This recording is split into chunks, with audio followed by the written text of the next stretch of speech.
Alors, il est utilisé pour exprimer une incertitude ou une action qui ne s'est pas réalisée ou qui ne s'est pas encore réalisée.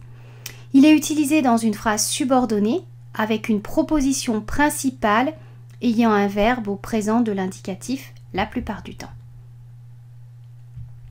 Donc, il se caractérise par l'usage de la conjonction que et il est classé parmi les temps simples, c'est-à-dire avec une seule forme verbale.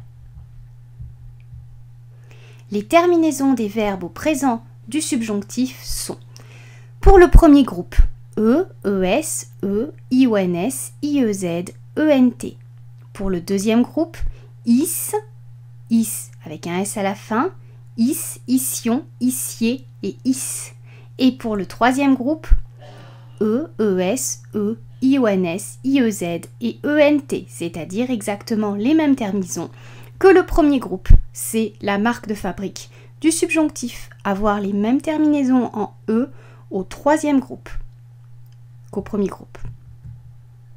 Les terminaisons du premier groupe sont similaires à celles du présent de l'indicatif, sauf à la première et deuxième personne du pluriel.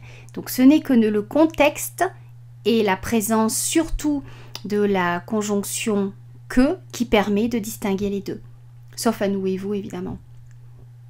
Exemple, elle craint qu'il ne parle pas la même langue que nous. Je doute qu'il puisse supporter ce climat. Nous souhaitons que vous veniez au baptême de notre fils. Remarque, le subjonctif présent peut également être utilisé en proposition indépendante. Dans une injonction, exemple, qu'il se dénonce sur le champ. Dans une phrase exprimant un souhait, que cette douleur disparaisse avec le temps. Dans une phrase désignant un fait que l'on ne veut pas voir se réaliser, que je vienne là-bas sans avoir été invité, je ne ferai pas cela. Dans une phrase exprimant une hypothèse, que nous le voulions ou pas, ils refuseront de nous accorder cette faveur.